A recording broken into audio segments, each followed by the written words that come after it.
ಅದು ಇದು ಟಿಪ್ಪಣಿ ಸ್ವಲ್ಪ ಬಂದಿರ್ತಾವಲ್ಲ ನಮಗೂ ಕಡೆ ಬಂದಿದ್ದರಲ್ಲೇ ಭರವಸೆಯನ್ನು ಸ್ವಲ್ಪ ಜಾಸ್ತಿ ಫೋಕಸ್ ಮಾಡಿಕೊಂಡು ಫೀಲ್ ಮಾಡಿಕೊಂಡು ವಿಸಿಟ್ ಮಾಡಿದ್ವಿ. ಒಂದು 12 ದವಾಖಾನೆ ವಿಸಿಟ್ ಮಾಡಿದ್ವಿ. ಸ್ವಲ್ಪ ನಾವು ಬರ್ತಾ ಇರೋ ಸುಮ್ಮನೆ ಚಿಂತನೆ ಕದ ಹಾಕೊಂಡು ಹೋಗ್ಬಿಟ್ಟಿದ್ವಿ ಎಲ್ಲರೂ.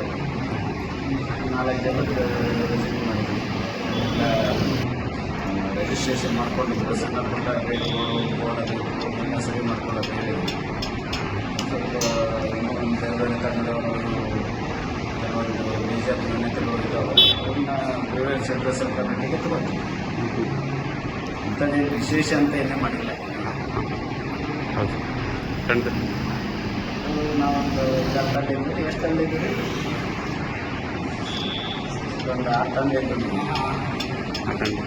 12 ಜನ ಪ್ರಪಂಚ ಆದರ್ಶನೂ ಮಾಡ್ತೀವಿ. ಭಾಳ ದಿವಸದಿಂದ ಒಂದಿಷ್ಟೆಲ್ಲ ಮಾಡೋದಿತ್ತು.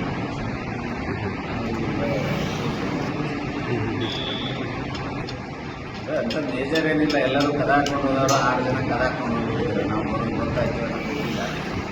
ಕದ ಹಾಕೊಂಡು ಹೋಗಿದ್ರು. ಇದು ಸಣ್ಣ ಪುಟ್ಟ ಬೋರ್ಡ್ ಹಾಕೊಳ್ಳೋದು ಇದನ್ನೆಲ್ಲ ಇದ್ದಿಲ್ಲ. ಅವಕ್ಕೆಲ್ಲ ಹೇಳಿ ಬಂದಿದ್ದೀವಿ. ಅದೆಲ್ಲ ಸರಿ ಮಾಡ್ಕೊಳಕ್ಕೆ ಹೇಳಿದ್ರು. ಮತ್ತು ಪ್ರಿವೆನ್ಸ್ ಸೆಂಟರ್ಸ್ ಮಟ್ಟಿಗೆ ಅಂಥವು ಏನು ಮಾಡ್ತಾರೆ. ನಾನು ಒಂದು 3 ರೂಪಾಯಿ ನೋಡಿದೆ. ಅದರಲ್ಲಿ ಏನು ಮೇಜರ್ ಇರಲಿಲ್ಲ. ಬೋರ್ಡ್ ಇರಲಿಲ್ಲ. ಆಮೇಲೆ ಅವು ವಯರ್ಲೆಸ್ಟು ಆ ಕಡೆ ಸೆಗ್ರಿಗೇಟ್ ಮಾಡಬೇಕು ಅವನ್ನೆಲ್ಲ ಹೇಳಿ ಬಂದಿದ್ದೀನಿ. ಪ್ಲಸ್ ಪ್ರಿವೆನ್ಸ್ ಸೆಂಟರ್ಸ್ DC ಅವ್ರ ಕೋರ್ಟಿಗೆ ನಾವು ಸಬ್ಮಿಟ್ ಮಾಡ್ತೀವಿ. ಅವೆಲ್ಲ ಹಿಂಗೆ ಭಾಳಷ್ಟು ಅದಾರ ಅಂತ ಹೇಳಿ ನಮ್ಮ ಇಲ್ಲ ಅವರು ಆರಂಭಿಗಳಾಗಿದ್ದರೆ ಬಂದ್ ಮಾಡ್ತೀವಿ.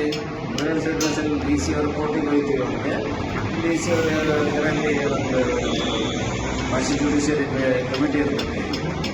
ಅಲ್ಲಿ ಸಾಕ್ಷ್ಯಾಧಾರಗಳನ್ನ ಅಲ್ಲಿ ನಾವು ಕೊಟ್ಟಿವಿ ಅಂತಂದ್ರೆ ಅವ್ರು ತಪ್ಪಿತಸ್ಥರಂದ್ರೆ ಅದ್ರ ಪ್ರಕಾರ ಅವ್ರ ಮೇಲೆ ಕ್ರಮ